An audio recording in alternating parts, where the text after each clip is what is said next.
সম্মানীয় দর্শকগণ, success point বিলতোড়া YouTube চ্যানেলে আপনাদের স্বাগত জানাই। আবাস যোজনায় অবশেষে সুখবর। পশ্চিমবঙ্গের দরিদ্র মানুষদের জন্য অবশেষে সুখবর। আবাস যোজনার 1,20,000 টাকা আপনারা পেতে চলেছেন। লোকসভা নির্বাচনের আগেই মাননীয় মুখ্যমন্ত্রী ঘোষণা করেছিলেন, কেন্দ্র সরকার যদি আবাস যোজনার টাকা আটকে রাখে তাহলে রাজ্য সরকারেই সাধারণ মানুষকে বাড়ি তৈরির টাকা দেবে, এবং তা নিয়ে গুরুত্বপূর্ণ উদ্যোগ লক্ষ্য করা গেল পশ্চিমবঙ্গ রাজ্য সরকারের তরফ থেকে।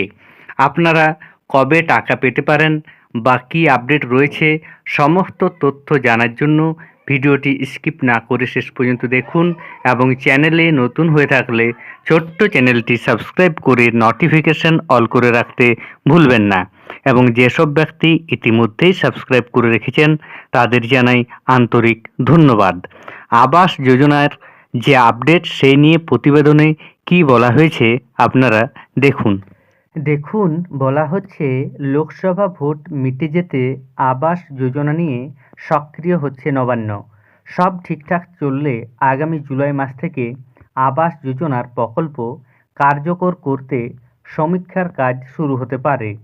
রাজ্যের আবাস প্রকল্পের টাকা দিচ্ছে না কেন্দ্রীয় সরকার, এমনই অভিযোগ তুলে মুখ্যমন্ত্রী মমতা বন্দ্যোপাধ্যায় জানিয়েছিলেন প্রয়োজনে তার সরকার রাজ্য সরকারের তহবিল থেকেই আবাস যোজনার ঘর তৈরি করে দেবে। এই প্রকল্পে রাজ্যের 11 লক্ষ মানুষকে বাড়ি তৈরি করে দেওয়া হবে বলে আগেই জানানো হয়েছিল, কিন্তু বিগত কয়েক মাসে আবাস যোজনা প্রকল্পে বাড়ি পেতে আরও অনেক আবেদন জমা পড়েছে রাজ্য প্রশাসনের কাছে। তাই ঠিক হয়েছে আগামী জুলাই মাস থেকে সমীক্ষার কাজ করে প্রকৃত আবেদনকারীদের চিহ্নিত করে আবাস তৈরির কাজ শুরু করবে রাজ্য। গত কয়েক মাসে আবাস যোজনা প্রকল্পে ঘরবাড়ি পেতে আবেদনকারীর সংখ্যা বৃদ্ধি পাওয়া প্রসঙ্গে নবান্নের এক আধিকারিক জানিয়েছেন, প্রাকৃতিক বিপর্যয়ের কারণে অনেক গরিব মানুষের ঘরবাড়ি ক্ষতিগ্রস্ত হয়েছে।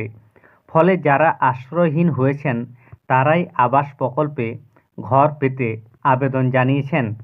এছাড়াও সরাসরি মুখ্যমন্ত্রী হেল্পলাইনে আবাস যোজনার সুবিধা পেতে আবেদন জানিয়েছেন কয়েক হাজার মানুষ।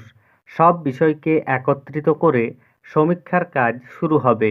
এক্ষেত্রে যেমন দেখা হবে কোনো অসৎ ব্যক্তি যাতে আবাস যোজনার সুযোগ সুবিধা না পান, তেমনই দেখা হবে প্রকৃত আশ্রয়হীন কোনো ব্যক্তি যেন এই প্রকল্প থেকে বঞ্চিত না হন।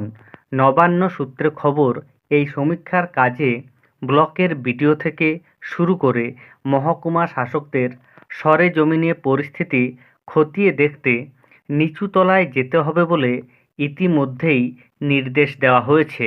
নবান্নের এক আধিকারিকের কথায়, এর আগের কেন্দ্রীয় সরকারের পঞ্চায়েত এবং গ্রামোন্নয়ন মন্ত্রী ছিলেন বেগুসরাইয়ের সাংসদ গিরিরাজ সিংহ, যার সঙ্গে 100 দিনের কাজের টাকা পাওয়া থেকে আবাস প্রকল্প নিয়ে সংঘাত হয়েছিল রাজ্য সরকারের। রাজ্যের আশা ছিল নতুন সরকার গঠন হলে, নতুন মন্ত্রী দায়িত্ব পেলে এই দুই প্রকল্পের টাকা পাওয়া যেতে পারে। কিন্তু নরেন্দ্র মোদী তৃতীয়বার দেশের প্রধানমন্ত্রী হওয়ার পর পঞ্চায়েত এবং গ্রামোন্নয়ন দপ্তরকে পৃথক করে দিয়েছেন। তাহলে বুঝতে পারছেন রাজ্য সরকার ইতিমধ্যেই বাড়ি দেওয়ার কাজ শুরু করছে, কেননা জুলাই মাস পড়ে গেছে এবং এবারেই সমীক্ষার কাজ শুরু হবে। এবং সমীক্ষা হয়ে যাওয়ার পর মাননীয় মুখ্যমন্ত্রী যেভাবে জানিয়েছিলেন ডিসেম্বর মাসের মধ্যে টাকা দেওয়া হবে, সেভাবেই সম্ভবত আপনারা টাকা পাবেন, এবং এই ব্যাপারে নতুন কোনো আপডেট এলে আপনাদের জানানো হবে। ধন্যবাদ।